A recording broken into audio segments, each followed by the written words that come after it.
Good evening, hockey fans, and welcome to another episode of Pod Snipe Celly, our final episode of 2022. My name is Dan Bradley. Alongside me tonight, Joel Fernino. Joel, Merry Christmas, buddy. Merry Christmas, happy holidays, happy the third day of Hanukkah.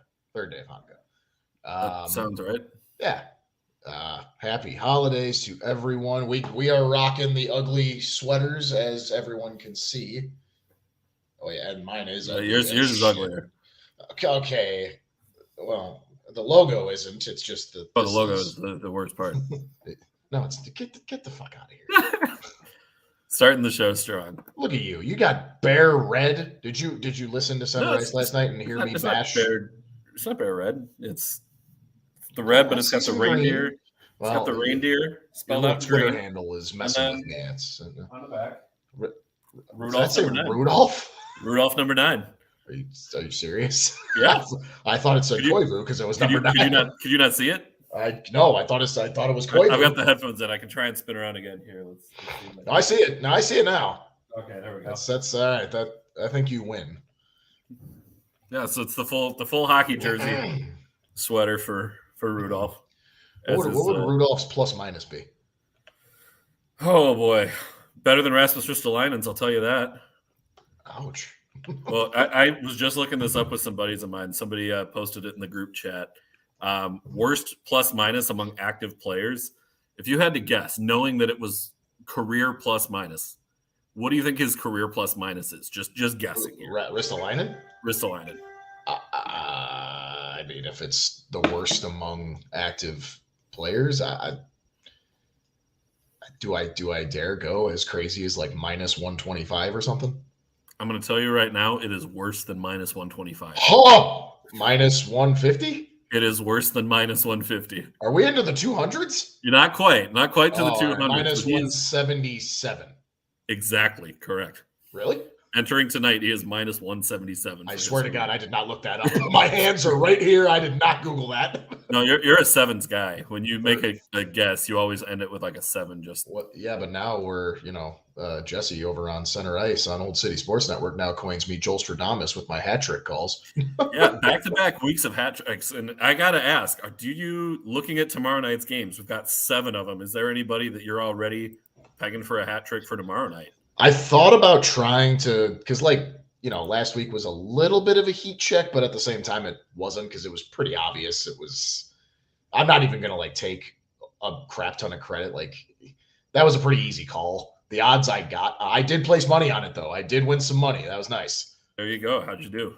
I don't bet a lot of units money. If you want to go that way. I don't care about saying money.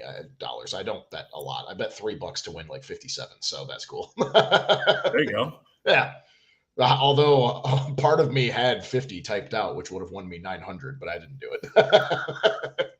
I don't actually have a gambling problem, so I wasn't going to do that. I mean, I guess there's that. But back to your question. I don't know, man. I can't really force it. Like last week, it was like a feel. This week, I don't really see anything. I mean, maybe if I really wanted to force it and really force a heat check, I could do either Zuccarello or Kaprizov hat trick against the Ducks because it's the Ducks. But I mean, but at the same time, they both kind of give each other back and forth, so it's not like they do. And also, something about the Ducks, the Ducks always play the Wild tough. I'm gonna get stats for their recent history later in the show because we're gonna cover all 7 tomorrow again for Wednesday night picks. Yes, so we are. Got plenty of action. Yeah. So maybe while we're talking about the first half of the show, I'll think of maybe if I'm feeling it a hat trick in one of them. We'll see. There you go. See you can call it. Yeah. We wanted to kind of recap the 2022-23 season so far. I feel like the holiday times are usually times where we reflect about things in our lives and celebrate what we're thankful for and all that kind of stuff. So good time to sit back and think about this year. And Joel, so far through the 2022-23 season, who is your vote for the best team? I'm so excited for these. I love end of the year superlatives. So my best team so far of this fresh 2022-2023 season, I'm not going with the easy answer. I'm going with the Vegas Golden Knights, my guy. My second team. And it's pretty easy. I mean, they're second in the league, the entire league. So that's obviously really easy. They are 22-11-1 with actually a little smaller than I expected, only a plus 18 goal differential, but struggling a little bit lately. 2-game losing streak, but they've kind of had some injuries, which go figure. That's usually their issue. But everyone's been healthy for the most part through this first roughly half of the season, roughly half.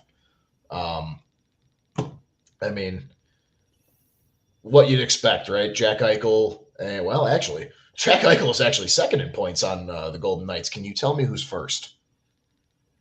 Oh boy, I don't think you will be able to guess. I heard clicking. Don't you do that? No, I'm still looking up the wild stat. Oh, okay. So Eichel's got 13 goals, 16 assists, and 29 points, which is good enough for second. The next one above him is 8 goals only, but 22 assists with 30 points. So he's just ahead of Eichel. Is it their winger? I'm blanking on his name.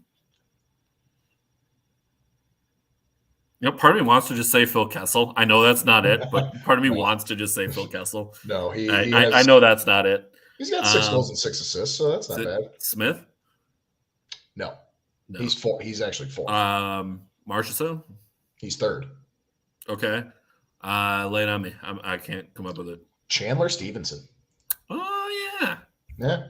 He's more of an assist machine, obviously, but anyway. So Phil Kessel's eating hot dogs. No, he is eating hot dogs. He is. He really is. That's why he's only got 6 goals. He eats 1 hot dog for every goal he gets. If they make that rule, maybe he scores more. I wonder if he's more of a Chicago dog type of guy or if he's like a chili dog type of guy. I mean, as you know, there is only one true way to go. But the chili dog. What is wrong? Oh my God! Sometimes I say things just to get you to react. Yeah, I'm sure you're. And I'm sure if you actually believe that, your butthole thanks you. Moving on.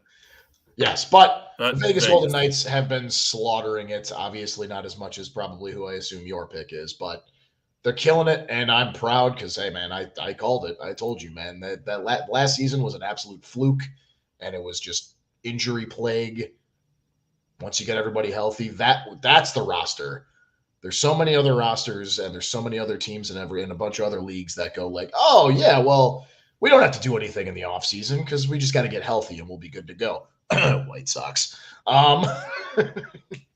So the Golden Knights were the only ones who legitimately were like, no, all we need to do is get healthy, and I think we'll be okay. It's true. On to yours. Yeah, I hate that I have to do this. I really do. But I do too. It's the Boston Bruins. I know. That was my easy answer. You look at a team that's second in the league in goals for with the fewest goals against. A blistering 17-0-2 at home, and you're still 8-4 on the road. Like the old adage is, win at home and split on the road. If you do that for the season, you're going to be just fine. They are blowing that out of the water, and it's amazing. You look at how that team has come along throughout the year, and you were kind of wondering, well, is the cliff coming for Patrice Bergeron? Is the cliff coming for David Krejci? And those have arguably been 2 of their best players outside of David Pastrnak, who is really just in a career year type of bump because he knows he's in a contract year too. So everybody's numbers go up in a contract year. And his are a shining example of that. But that they still did it without Charlie McAvoy for as long as they were without McAvoy. That they were without Marchand for a while, who then came back from injury a month early and returned to form like nothing happened. It's really hard for me to argue against Boston right now for the best team so far this year. And yes, the standings indicate they're the best, but it goes beyond that for me. It's the home record. It's the balance of you're getting the offensive production, second most goals in the league, while also allowing the fewest. To me, it's the balance of an all around team. So for me, that's where Boston gets my vote. I like the argument for Vegas too, especially knowing that with their goaltending situation and their number one and number two goaltenders on the depth chart coming into the year out injured, and you're calling up your number three goalie from the AHL, and he's taken over that number two spot by being that good right now. You can't really send him back down as well as he's been playing. So that being Thompson. I like Vegas with what they're doing this year, but my vote for this one still has to be Boston. Speaking of players who really kind of burst onto the scene here, how about your best breakout player so far this season? Yep, absolutely. And I feel like it's a pretty easy decision for me just watching him and doing what he's doing. And he kicked off my hat trick Joel Stradamus calls, and that's got to be Tage Thompson. I mean, that kid is insanely good. He is off to such a ridiculous start to the year. You look at Connor McDavid, who 64 points in 33 games, pretty freaking incredible. But you look at who's second in points, and it's Draisaitl with 54. Yep. Tage Thompson is at 50 on his own, 26 goals, 24 assists in 32 games. And if you're talking about the next closest Sabres player, it's Rasmus Dahlin at 37. By the way, don't sleep on Rasmus Dahlin, who is having a very good year this year too. We just talked about it on Center Ice last night. I mentioned it very quickly. You know how I feel about this type of stuff. Everyone was just so done with Rasmus Dahlin, first overall pick, defenseman, not doing anything. Just everyone started calling him a bust. But look what team he was on. The Sabres have been the joke of the league for how many years? And now they're starting to, show a little bit of signs. Not going to say anything quite yet, but they're showing signs. And Dahlin is finally breaking out. Sorry to everyone who's impatient as all hell. Not everyone is Connor McDavid when you're a top 10 pick. I believe that was a 2 minutes for roughing that I did a couple weeks ago here, where mentioning that you've got to give these players time to develop, and not everybody who comes into the league as a first overall pick is going to put up 100 points their first season. That's just not how it works. Exactly. And we got spoiled with Austin Matthews potting 40 goals his rookie year, and McDavid still finishing third in the points race despite missing half the season his rookie year. Going back to Thompson, just with where he has been at to where he is now in his career, just a year ago today, he's a completely different player. I have it up right here. So literally, and actually, I didn't even realize this. I forgot he was drafted by St. Louis. God, I love that they let him. Yeah. So that was part of the Ryan O'Reilly trade. Oh, okay. Wow. Yeah. I'm not going to say. I would say both teams won. Obviously, the Blues got their cup, and Ryan O'Reilly got the Conn Smythe out of that. So whatever. Anyway. But working out pretty well for Buffalo right now too. Yeah, Tage Thompson over the course of his career. Watch this. His rookie year, 17 and 18 with St. Louis, right? A whopping 9 points in 41 games. The next year when he went to Buffalo, obviously he's just been there, but 12 points, 65 games played. 2019-20, he was injured. He only played one game. We won't even count it. 2020-2021, 14 points. 2021-2022, 68 points. 38 goals, 30 assists. And now we're on to here. 32 games into the season for him. 26 goals, 24 assists, 50 points. Already only 32 games into the season, which is good enough for, what is that? Third in the league this year. Yeah, third in the league in points. And that's all the stats and that's all the data nerd stuff, obviously. But if you watch this kid and some of the highlight reel goals that he has had, oh my God. He is so fun to watch, and I would argue he might have top 5 hands in the league right now. I would definitely hear that argument. I was just trying to look at the other pieces that the Sabres got from the Blues in those trades. So one of them turned into Ryan Johnson, who is a defenseman, has been playing with the University of Minnesota, going to be a good NHL defenseman. The other one here looks like it changed hands a bunch because the pick ultimately ended up going to the Ottawa Senators from St. Louis via Buffalo, Vegas, and Los Angeles. What? Yes. So bear with me here. So the Ryan O'Reilly deal, it went to Buffalo. Then Buffalo ended up sending the pick to Vegas for Colin Miller, and then to Los Angeles in the Alec Martinez trade, and then to Ottawa in another pick swap. Well, all right. So quite the trade tree there. Yeah. But yeah, Tage Thompson is absolutely my best breakout player so far this season. We'll see if that changes, and obviously there's definitely other ones to be had. Segue. Yeah, I went once again. I Tage Thompson is the easy answer here, so I guess this is where you had the easier go. But for me, I went with Jake Ottinger for mine. Really kind of saw him start to come into his own a little bit during the playoffs at the end of last season, which is still 2022. So right, 2022. So I'll still allow it. But Ottinger, there was kind of some concern about, well, isn't he the guy? How's he going to do now that he's fully thrust into that starting job? What's he going to be? And he's really answered the bell this year, I feel. 13-4-3 on the record, 235 goals against average, 922 save percentage, 2 shutouts, and an assist for good measure. So it's a pretty solid stats there. On this show. Love goalie assists. Love goalie goals even more, but those are harder to come by. I've witnessed one. Which one did you? Was that Rene? Rene, yeah. Yeah. Yeah, because I was gonna say it was one of them that was against Chicago, so that would have. It's the only one that came to mind. Mike Smith wasn't against Chicago, was it? No, it was not. But okay, but Mike Smith sucks. So this guy. But yeah, for me it's Jake Ottinger, with Dallas being in first place this season in the Central Division, 44 points on the year. He's been a very big part of that. My vote would be for Ottinger here. How about biggest surprise team?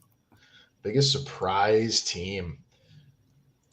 I would probably argue mine's probably one of the easier choices, but hang on. Before you say it here, we do want to specify as well. We are going to cover biggest disappointment team. So this is surprise as in surprise in a good way. Yes. Thank you. Yes. So surprise. Yep. Surprise is like, wow, they weren't supposed to be this good. Holy crap. Right. And I think the epitome of that this season is absolutely the Seattle Kraken. Yeah. I mean, that's again, maybe that's another easy pick for me. I went with the not easy one first, but they're third in the Pacific. They're 17-10-3, plus 7 goal differential. Not bad. We're actually very good on the road, 9-4-1. Like that's very good. And it's just the coastline owns the Pacific right now too, with Vegas, LA. Oh no, I guess Vegas not, but LA and Seattle. But it's crazy, and I think it's almost reversed, because I remember when we did our first, or one of our first ever episodes, when the Kraken were about to, it was their inaugural season too. Oh, we share inaugural seasons. Wow, it's heartwarming. I love it. You had basically said they were gonna be about what they are this year.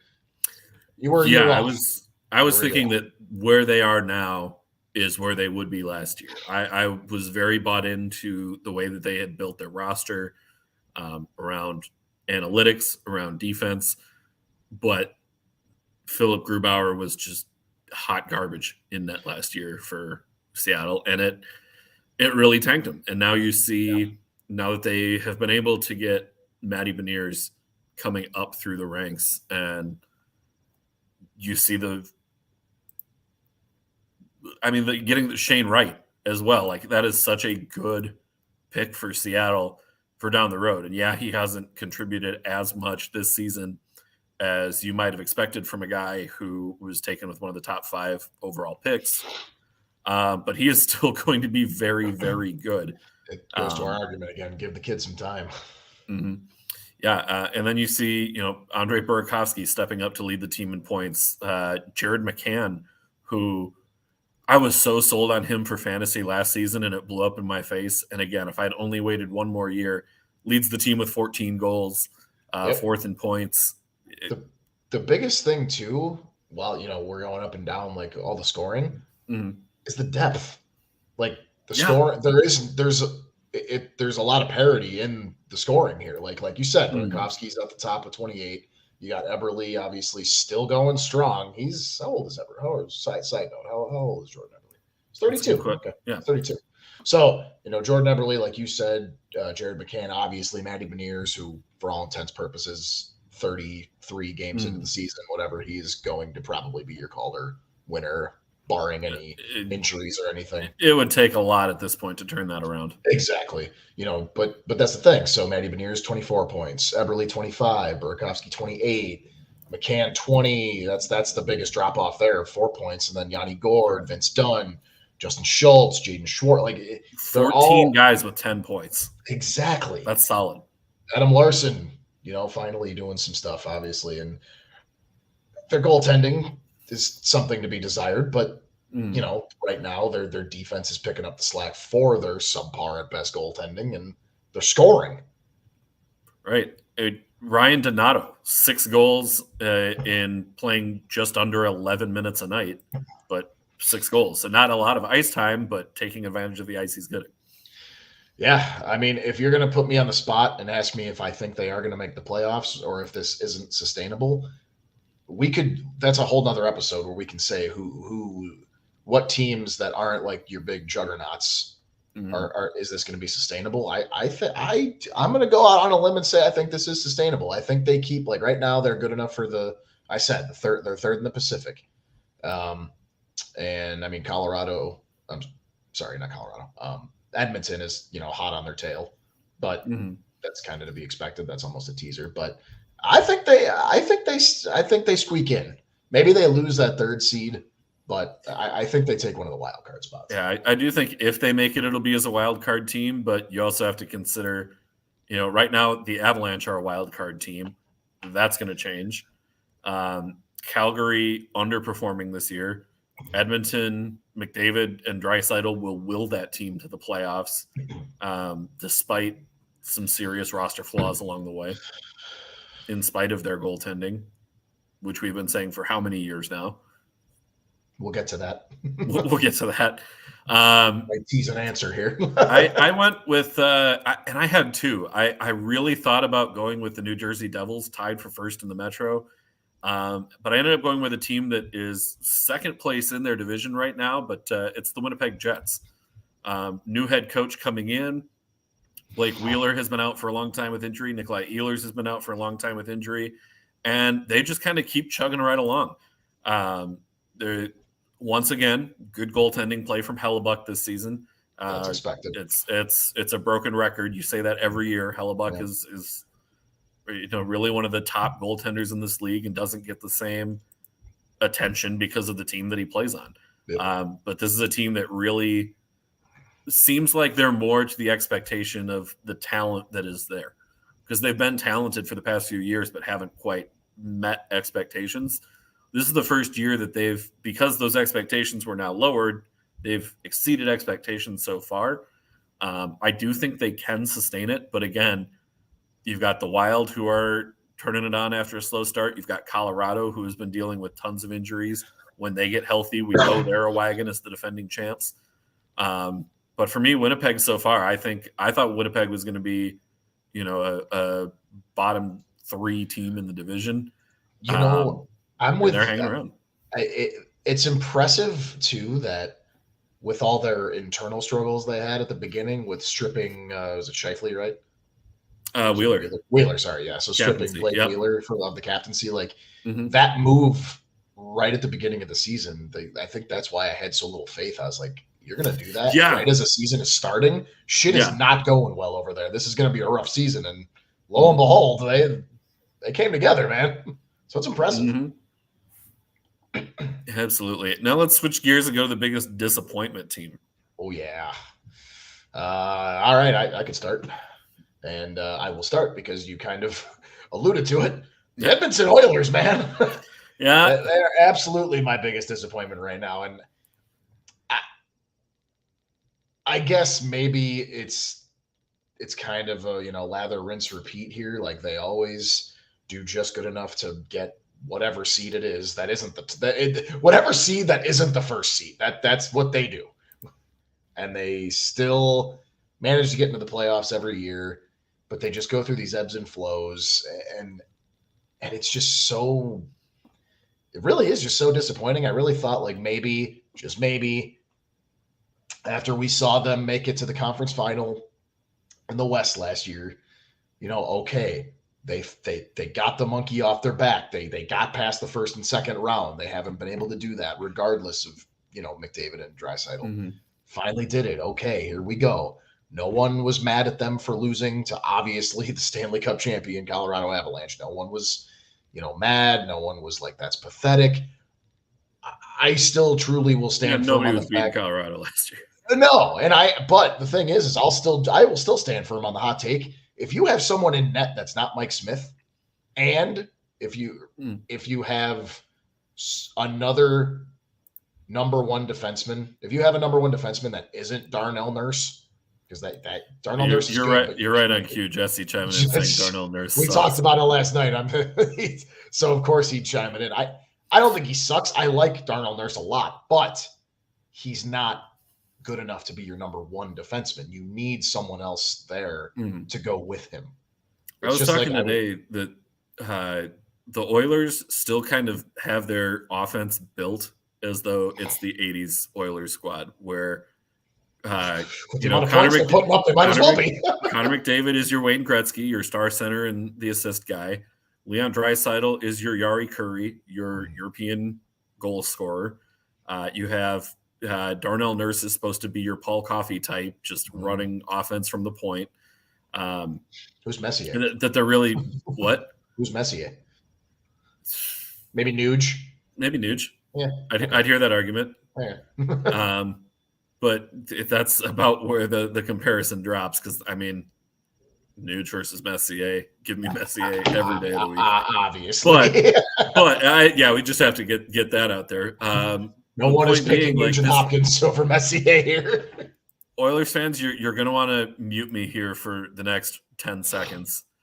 Jack Campbell is signed for 4 more years at $5 million per year, and he is going to be your backup to Stuart Skinner.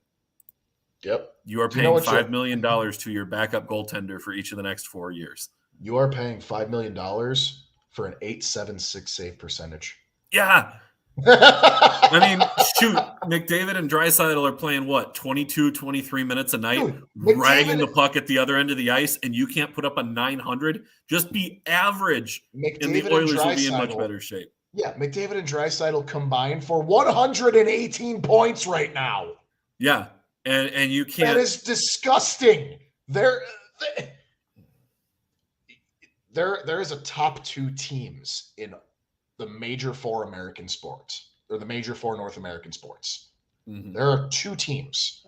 Maybe there's 5. Maybe there's a top 5, but I can give you at least the 2 that are wasting, but most likely the most legendary player to ever play in their league. Was the other one going to be the Los Angeles Angels? The LA Angels are wasting. They're not only wasting Trout, now they're wasting Ohtani. And the Edmonton Oilers are wasting Connor McDavid and Leon Draisaitl. It's I could go on a 5 minutes for fighting as opposed to 2 minutes for roughing on how just abysmally pathetic it is. And obviously, they're never going to get rid of the 2 of them. Why would they? No. That'd be stupid of them, because any other team to even make the Edmonton front office even remotely contemplate doing something like that. They basically have to give up all 7 of their draft picks, all 7 rounds for like the next 3 years to get one of them. Like Pretty much. It's ridiculous. I think for me, I'm going to go a slightly different angle here again, but I am going to keep it north of the border and go with the Ottawa Senators. Looking at the offseason that they had, you go out and trade for Cam Talbot and try and lock him down as your starting goaltender. You swing big on the Alex DeBrincat trade. You go out in free agency and you go sign Claude Giroux.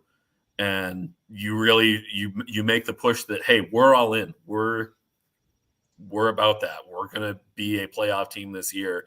And Ottawa has just floundered. 30 points on the season. They are at the bottom of the Atlantic Division. They're the 3rd worst team in the Eastern Conference. They're not total bottom of the barrel, but they're not, they might get a top 10 pick this year. But I can't remember. Did they even trade it away already? Shout out Cap Friendly for once again. Yeah, go ahead and check they do still have their first. They do still have their first, but everything they once gave again, us shout was out all last year. Shout out Cap Friendly for all of the help on this show. Mm-hmm. For me, it's Ottawa. The expectations from this offseason versus reality of where they are. Also, I'd like the record to show that I did not have the Ottawa Senators as a playoff team this year for these reasons. I thought you did. Nope. I said they weren't going to make it.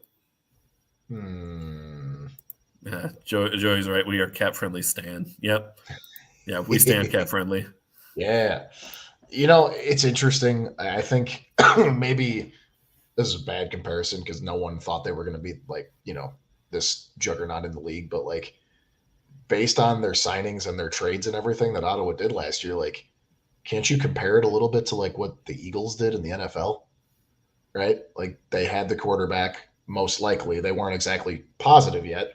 And then they went and traded for A.J. Brown. They obviously got Devontae Smith. Like they brought in a bunch of these guys. I can see some similarities there. Now, obviously, that was like, okay. They just got a lot better. They needed a few more, like just a couple more pieces that they got to become what they are in the league right now. Versus Ottawa needs way more than that. But they got Brady Tkachuk, who could be like their, Jalen Hurts. Yeah, and like Stützle being hurt, like that definitely right puts a damper on things. But even when he was there, they weren't really playing all that well. No, exactly. And I mean, bringing in Claude Giroux and Alex DeBrincat, like those are 2 guys that can make a big difference for you. And it's just, and don't get me wrong, they are making a difference for them. I mean, DeBrincat is 2nd on the team in points and Giroux is 3rd. They're doing what they're supposed to do. But it's just been bad. And they're what doesn't help is you're split exactly evenly, 15 starts apiece for both of their goaltenders, who are Anton Forsberg and Cam Talbot. Mm-hmm. That ain't going to get you too far. No, I like Cam Talbot. I am happy he's in a situation where he's going to get to be more of a starter. But you could kind of tell in recent weeks, and maybe this is just because of where they're at in the standings, but he said a lot about wanting to stay in Minnesota, and he thought he was going to finish his career in Minnesota. So that was pretty surprising to hear. Surprise. Mm-hmm.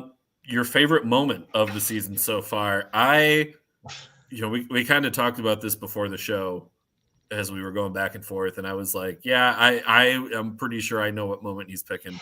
And when I saw what you put in our show notes, it's easy, dude. Not surprised. No one is going to be surprised by my favorite moment so far this year. Is absolutely Marian Hossa's number getting retired for the Blackhawks, sending 81 to the rafters to make it so. That is the only 81 that has ever and will ever play for the Blackhawks ever.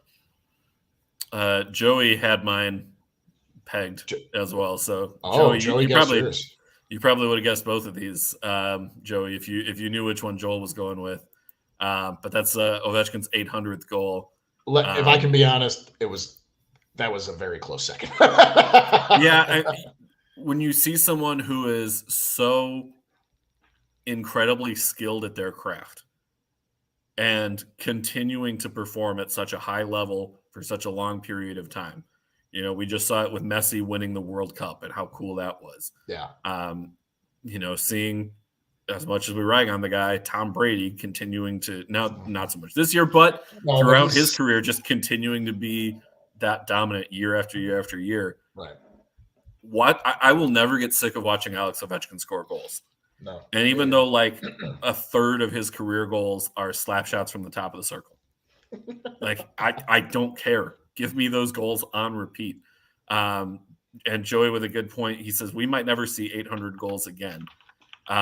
It's a rarity. We've had more than 100 years of hockey, and only 2 guys, and now a third, have done it so far. But it took 100 years to get 2 guys to get to 800 goals. Right. Joey's really right. It'll be a long time before we see 800 again. And I want to get the record straight too. And nobody said, like, there was nobody really that I saw that was mad about this. But I was honored that it was against my team. Like, it's 800 goals. Way to make it about the Hawks and not about Obi. I'm not making it about the Hawks. I'm just saying I wasn't sure if there were people that were like, man, I'd hate to be that team. I'm like, I wouldn't. Like, that's cool. And Joey bring up the point here. What's cool and poetic about his hat trick is that they were garbage goals. They weren't slap shots from. Yeah, I mean, it's true. He was like 2 feet in front of the net. Good goal scorers find a way, and yes, they have their favorite shot location, but you find a way. Exactly, and that's exactly what Ovechkin does. The call was so special too. Like, it just was so. And like the whole team just going nuts, and hell, even all the Hawks, like Kane and Taves skated over to him after the game to go congratulate him. Like, it was so cool. And I knew, just like you did, like, I made it a point, like, I'm watching this game. I'm watching this happen. Like, this is going to happen tonight. Second week in a row, I called it. This is going to happen tonight. I want to be there to watch it. And it's just so cool. And, we did some math. Math, M-A-T-H. We did some math. Math. Yeah, math, not meth. Not meth. Don't do meth, kids. And I think it was on center ice because I'm gonna bash Jesse because he likes to bash Ovechkin. Respect the GOAT, my guy. Respect the GOAT. One of the GOATs, sorry. But greatest goal scorer we've seen. Exactly. He will be. When it's all said and done, he is going to pass it. But you and I did some math on, take away the 2 lockouts. One is rookie year and then the 2013, and then take away COVID. He's probably, if not there, damn near. We're probably talking about him getting there in the next few weeks. Right. So he will absolutely get there.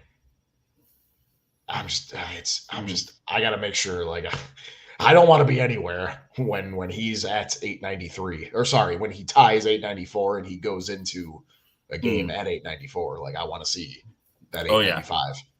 Must watch TV. And while we get excited for that, what are you most looking forward to in 2023?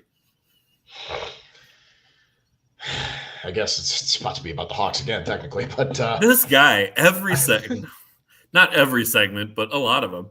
Argue with me what is going to be one of the top stories going into 2023. Where are Patrick Kane and Jonathan Taves going? Are they staying in Chicago? Are they not staying in Chicago? Is one of them staying and one of them going? Are they both staying? Are they both going? That's along with, actually, and I'm gonna give Joey a shout out here. Joey sent me a tweet right before the show from I don't know if you know who Jay Sawaski is. Need a refresher. He's one of the Hawks guys for the Athletic. Okay. His tweet goes, the Hawks have said all of their UFAs, aside from Kane and Taves for now, are available and have taken a call on everyone, including, wait for it, Seth Jones. I heard that. Somebody brought up that the Ottawa Senators were reportedly interested in Seth Jones. And I jokingly said, okay, Jones for DeBrincat, 1 for 1. And I knew you would be dancing in the streets. Please. You would be shirtless dancing in the streets if that deal went through. in the blizzard that is imminently Yes. on its way here. Yeah. Yes. Stay warm and stay safe, If that Midwest somehow folks. happened, if the Ottawa Senators front office did such a dumbass move to give us their or their seventh overall pick for DeBrincat, only to then give us back DeBrincat for Seth Jones, yeah, I will go out there and do naked snow angels in my front yard. Like, There you go.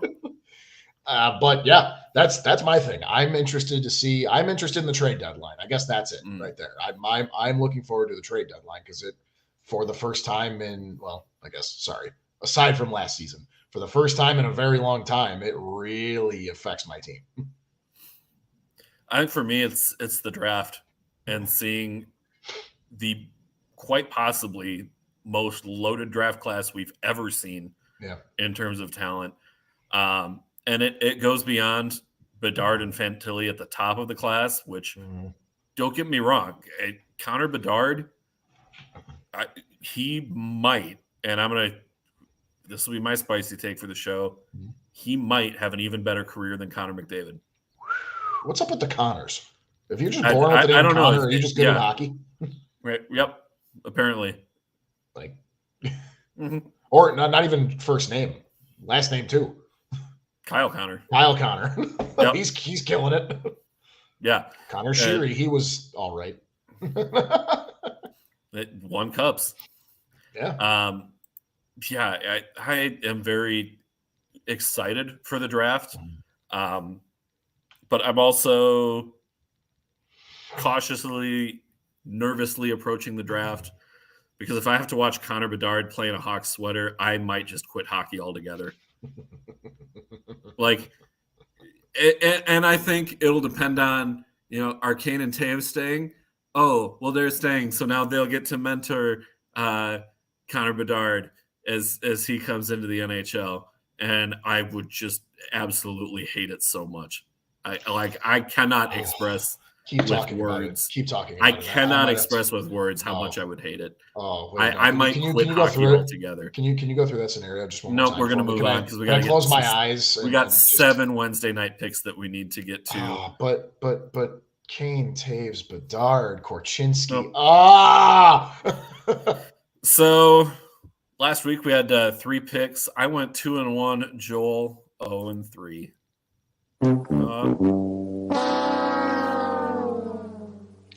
Yes, we have a soundboard now. We have our soundboard.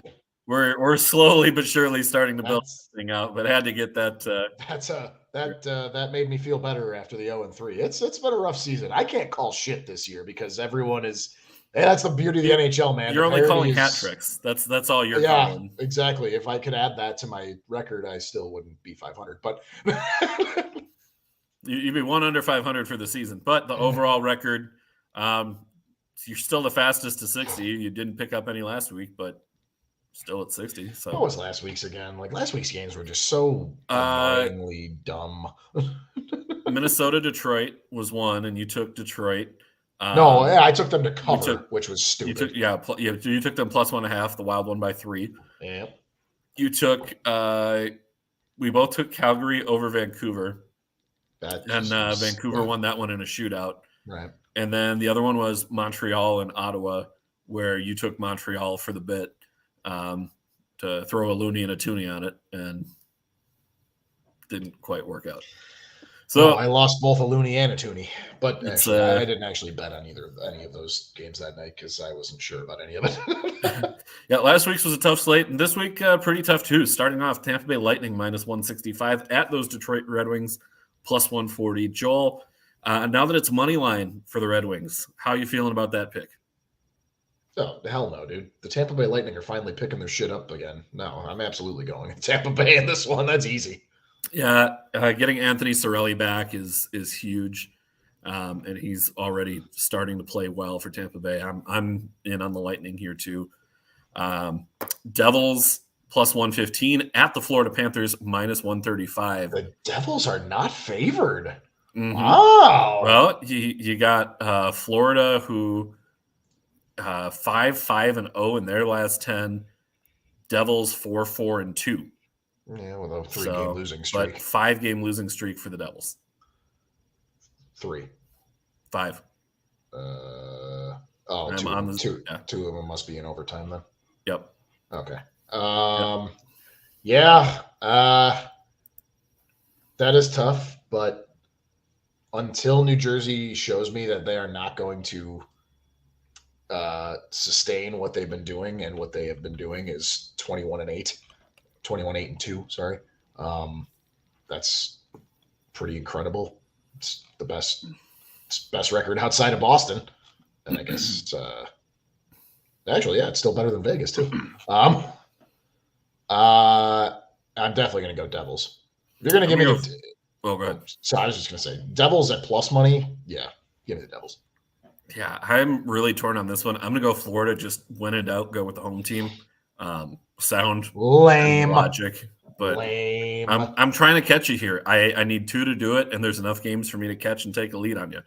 And some of these other ones, I think we're going to be in agreement on quite a few of them. Okay. Starting with Montreal Canadiens, plus 1.5 at the Colorado Avalanche, minus 1.5 goals. I'm going to let you go first, but because I want you to remind everyone what the Avalanche are currently dealing with right now with their roster issues. Yeah, they do have a lot of injuries going through right now. No McKinnon, no Landeskog, no Manson, no Bo Byram, although he might no, because he might be back tomorrow, but not looking promising. Cogliano out. Dennis Mulligan, who they just picked up, is there for depth. But they've had, what did I say earlier? It was 33 skaters suit up for him this year, just with all the injuries they've had. And despite all that, I'm still picking Colorado at minus 1.5 in this one. Again, you're playing at home, and I'm getting Avs at plus money on a betting category. For me, the value's there, the talent is there. All things considered, I still got to go Colorado in this one.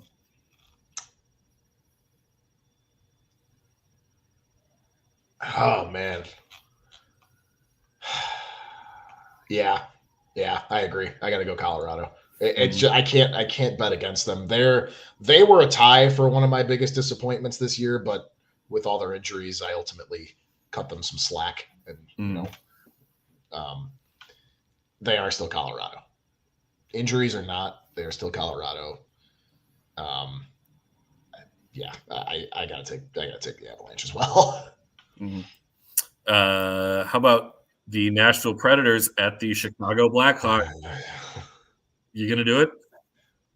Oh, God, we are at home, but we're also terrible.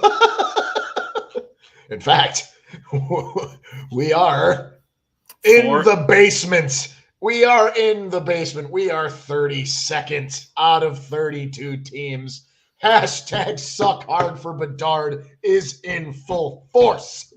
I'll tell you right now, too, with the draft lottery, the way that's set up now, and that it's just the top 2 picks, that would mean that Chicago is picking no worse than 3rd if the standings hold.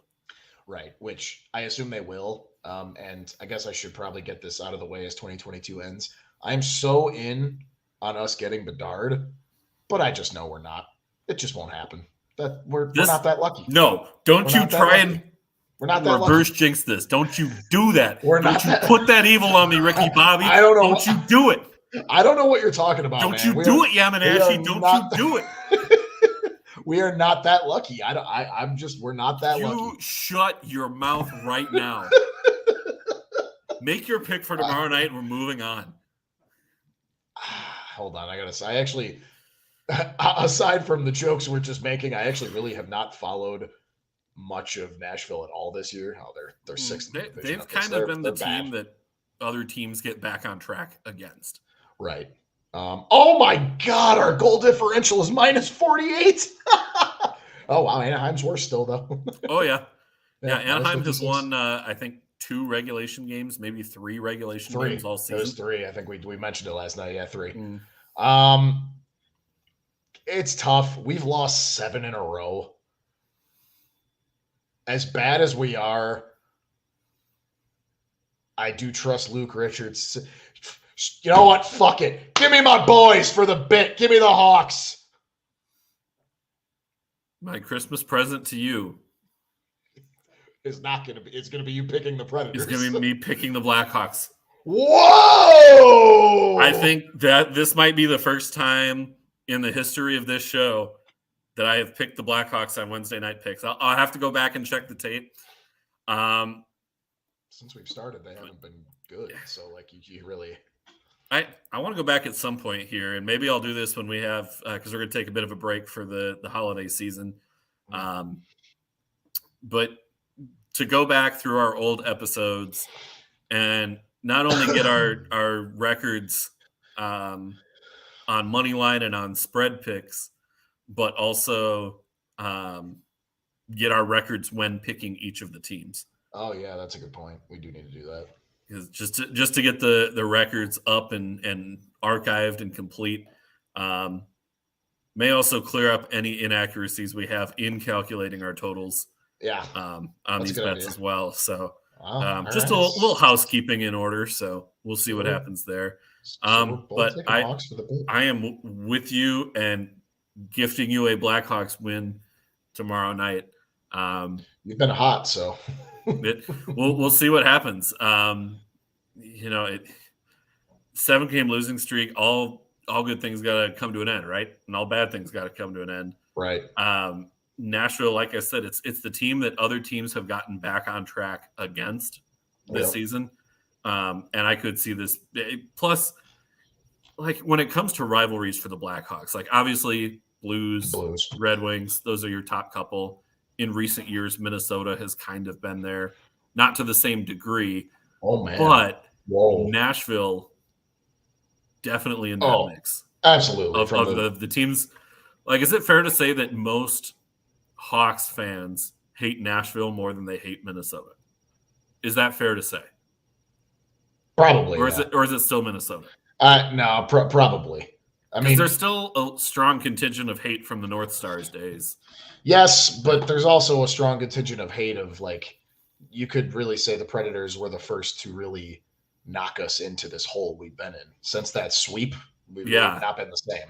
Sure, we made the we made the bubble playoffs and we knocked out Edmonton, but a lot of that was technicalities and stuff like that. We did beat Edmonton in a playoff series. It's cool, but like realistically, it all started going downhill when Nashville knocked us out. Hell, that was that we traded Artemi Panarin after that year too.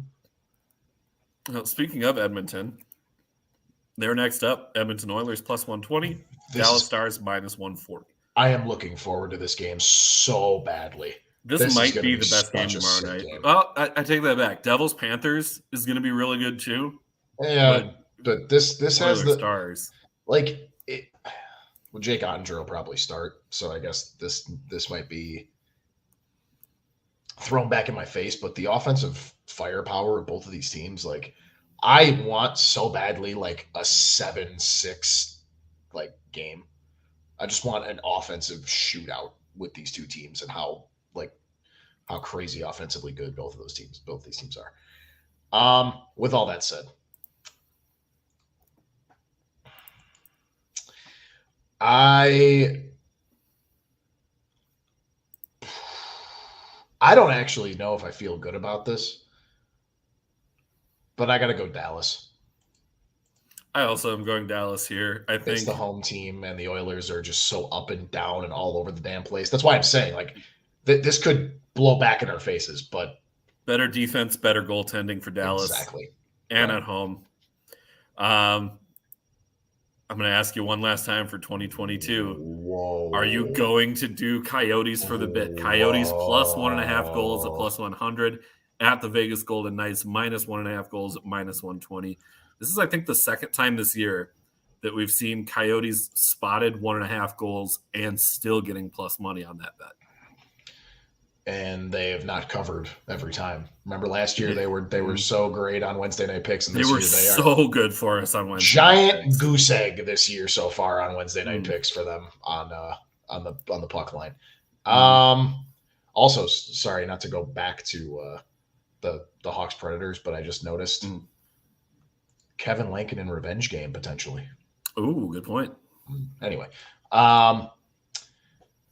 tell me this, because it looks like it's the case. Is Eichel back? He was hurt. Give me a moment. I will call up the injury report here. I don't see anything on Vegas's main NHL pages. Expected return will not be available Wednesday against the Coyotes. Danny Webster of the Las Vegas Sun reports. So no Eichel tomorrow for Vegas. But everybody else, what else? How does that injury report look? Outside of Eichel, no Zach Whitecloud, Shea Theodore possibly going to return, unclear. Okay. Everybody else that was on the injury report still out. So, okay. I gotta go with them, boys. Give me the Knights -1.5. I am not. I'm always good on doing it for the bit, but I will not be doing Coyotes for the bit this week. You know what that means, don't you? Oh, I think I do. That means one of us has to do Coyotes for the bit. And along with Joey, that makes two of us who are going Coyotes for the bit. Coyotes +1.5.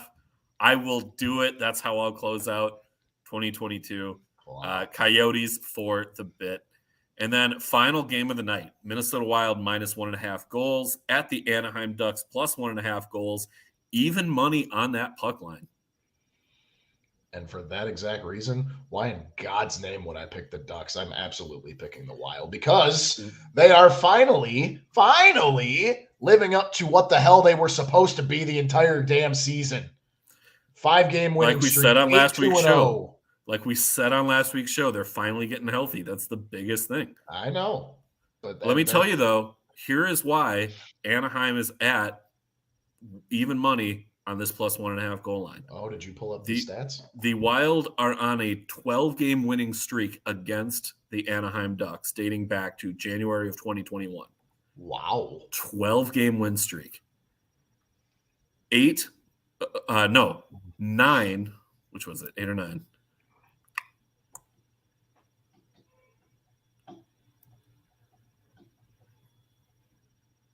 Radio silence. 8 of those 12 games were 1-goal games. Wow. So Anaheim, for whatever reason, always plays Minnesota tough. Also worth noting that they played on December 3rd, also in Anaheim, and also a 1-goal game. Well, history was made to be changed. So I'm still taking the Wild -1.5. I was going to say, which history are you extending the win streak to 13 for Minnesota, or you got me second guessing myself, but I'm still going to ride and say the Wild at least pot 2 goals against them, or -1.5. If at the very least it's an empty netter. I do not feel comfortable in this pick for reasons aforementioned, but I'm also going to take Minnesota. I can't pick against my boys. It's our final show of the year. I can't pick against them.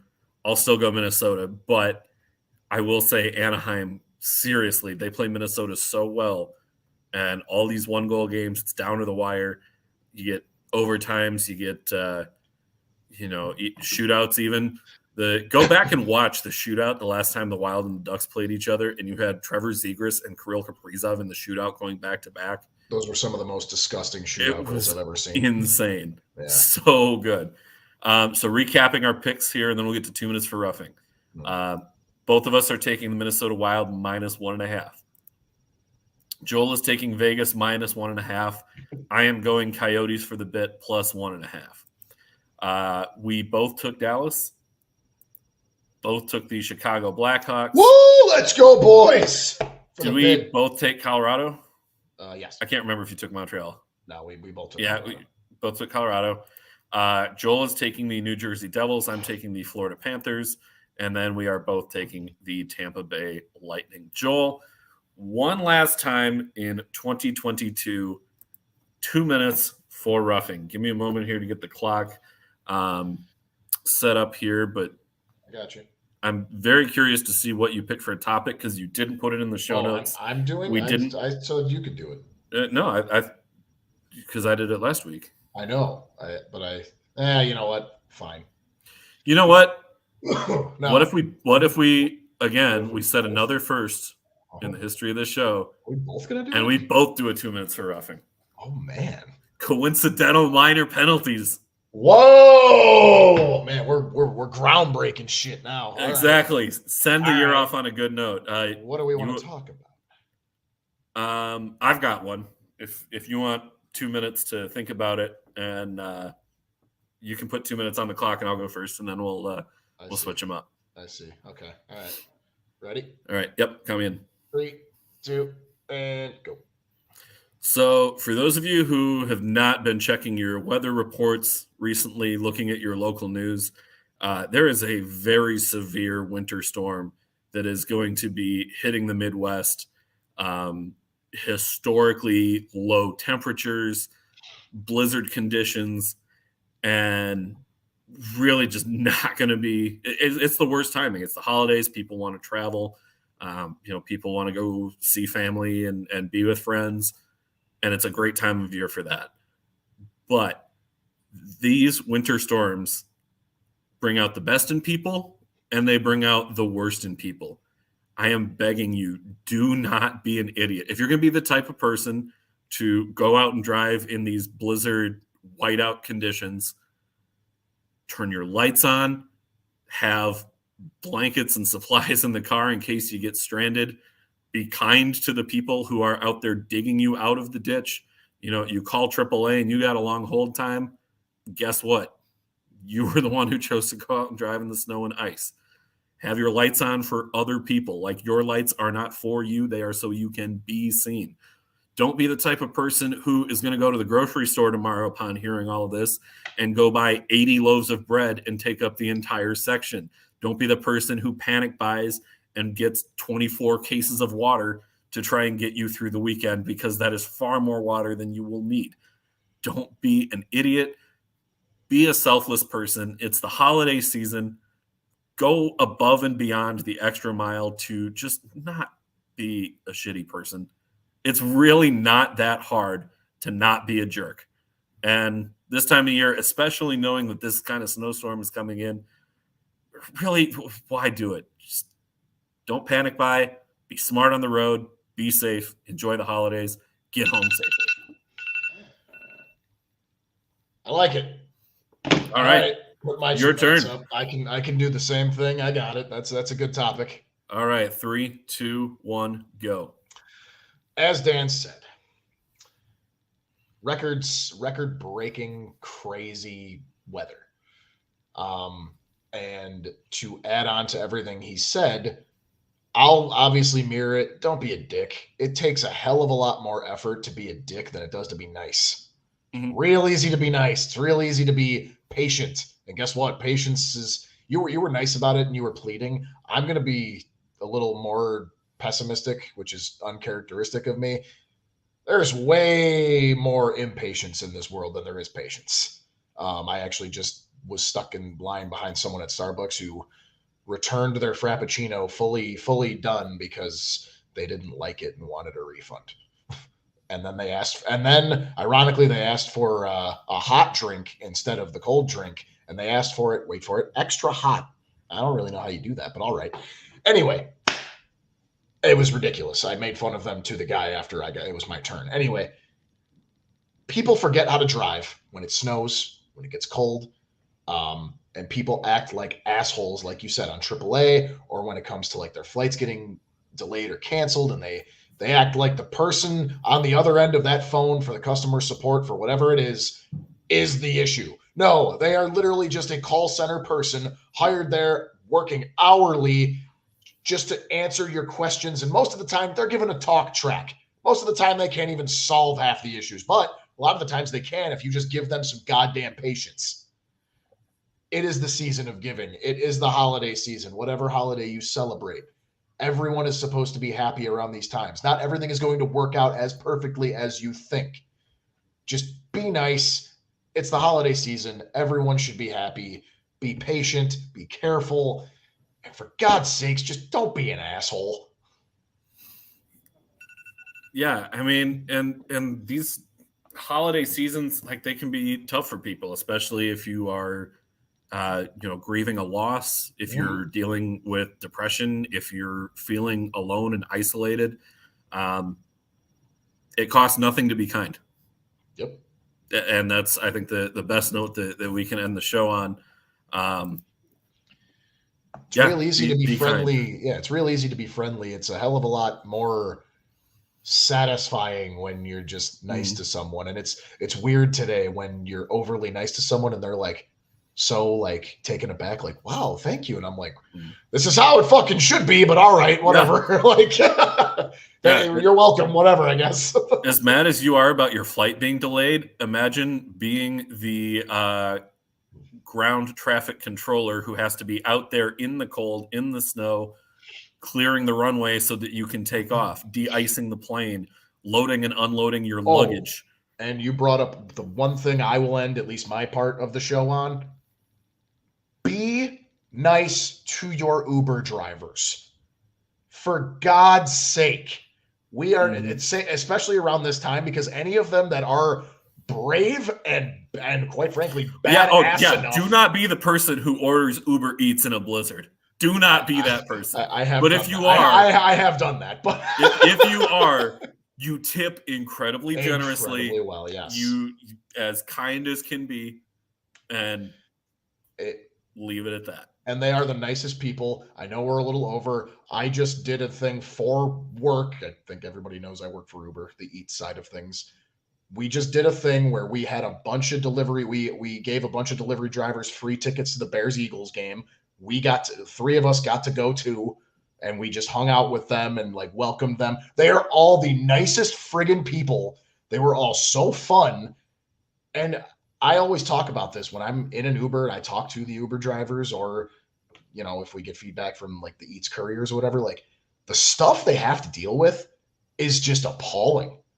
Oh, yeah. Here's the thing, and I've told being at their worst. Yeah, I have told this to every Uber driver, at least ones that like I've talked to. If you don't talk to them, that's totally fine, no big deal. Any that I've talked to, I've always said they are doing us a favor. I don't give a shit how much money we just, put into the ride we just booked. They're doing us a favor. Mm-hmm. I don't care how much you paid for it. It's still a favor. Mm-hmm. So treat them with respect. And if they're badass enough to be out in this shit and be willing to drive your ass from home to wherever the hell you're going to go, tip them well and be nice to them. It's really, really that simple. That's my rant. Well, there we go. Our first ever coincidental minor penalties, roughing the same topic for an extended time. I thought that was pretty cool. That went well. That was pretty good. I like that. We'll call it a 10-minute misconduct. Good note to end on. That is it for tonight's episode. Thank you to everybody who tuned in and watched. Thank you as well to Noob Sports and the Sports 2.0 Network for giving us this platform now for a season and a half so far. Big things coming in 2023. We are off next week. Our next show will be Tuesday, January 3rd, 7 o'clock p.m. Eastern, 6 Central. But be sure to give us a like, subscribe, and follow on Twitter at PodSnipeCelly, and on Facebook, search PodSnipeCelly there as well. That is it for tonight's episode. He's Joel. I'm Dan. Enjoy the rest of your night and enjoy your holiday season, everybody. Happy holidays, everybody. Ho, ho, ho.